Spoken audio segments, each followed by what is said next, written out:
بنزین هەروەک ئاو و کارەبا کێشەکانی بەردەوامە و هاوڵاتیان دەبێت بە کاتژمێر سەرڕێی بۆ ببەستن.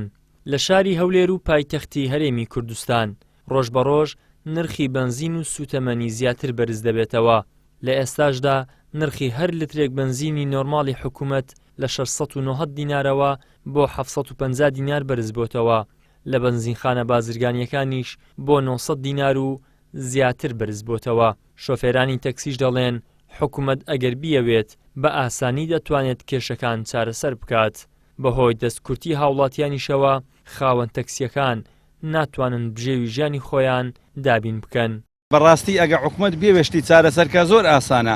ئێستا ئاسانترین شتە باشە قسەیارەی خصوصی وەنەوشە بە 5 دەفتەرێ معناهەیە دێسڕێی لەگە تەکسی دەگرێت بێوێ باو بنزیخانە ئەو بنزینە حکومی 690 لۆ تەکسی لۆ پاسەکان بی هەم چارەسەری گرانی کرێی پاس و تەکسی دەبی هیچ معنای نیە وەرە سڕێی ئێستا بنزینی لەسەر جادەی سەتیە با بتەئی تەکسی و ئەوە بنزی 690 کە بتەئی تەکسی و پاسەکان ئەوە خەرکەکەش با لە خۆی بەگرانی تێکە.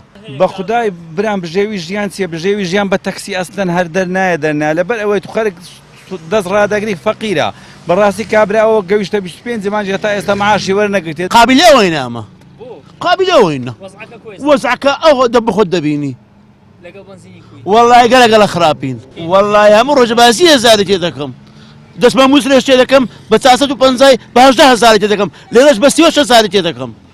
ئەمە حکومەتین ڕێستانەیە. هاوڵاتیەکیش بە توانجەوە لە ئاست بێدەنجی هاوڵاتیان و شەقام دەڵێت داوا دەکەم نرخی هەر لترێک بنزین ببێت بە 5,000 دینار. وەڵا داواکاریمەوەیە لە حکوومەت لترێ بنزین و کاتە 5,000 چونکە ئێستا هەلی نەما قابلی هەندێنە هەموو خەتایەکە لەمای کاکە خەتایەکە لە خۆمانە ئەو بنزین لە کەورگۆسکێ دەشتە مووسڵێ بە 450 دیاریە ئەلێرە بە 800 و بە 900 و 950 لە دووە گوابزان بووە 925 950 مەستالی هەندێنە. هاوڵاتیەکی تریش دەڵێت یەک کاتژمێر و دەخولەکە لە سەررەم و بەنیو کاتژمێری تریش سەرەکەم بەرناکەوێت داواش دەکات بەنزینخانەکان زیاد بکرێن. وڵای وڵ خۆتان دەبینینەوە سڕ مزانیشی ڕاگرتومە لە پشت باب لە عارە باشە کرۆڵەوە نیش سەعاتێک و 10 دقەیە بەس نیو سەعاتی کەش بە بەرم ناکەوی ئەوە چەند وڵا داواکاریمان ئەوێ مە لە حکوومەتی هەرێمی کوردستان بنزیخانەکان زۆر بکەن. ئێستا چەند بنزیخانەکە مەسەڵەن تەوزیع دەکاتن کمە ئێستا من خۆم لە سەعات 3:30 تا ئێستا ڕاوەستام لە سڕی بنزین بەڕاستی یعنی وەزعی ناخۆشە.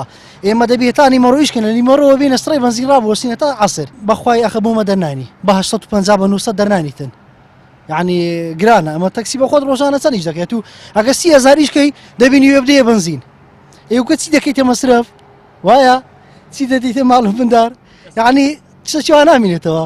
وەزیری سامانە سروشتیەکان و وتەبێژی حکوومەت چەندین جار بەڵێنی چارەسەرکردنی کێشەی سوتەمەنیان داوە بەڵام ڕۆژ دوای ڕۆژ کێشەی سوتەمەنی زیاتر دەبێت و نرخی زیاتر بەرز دەبێتەوە. ئیدریس محەممەد کەناڵی پەیام هەولێر.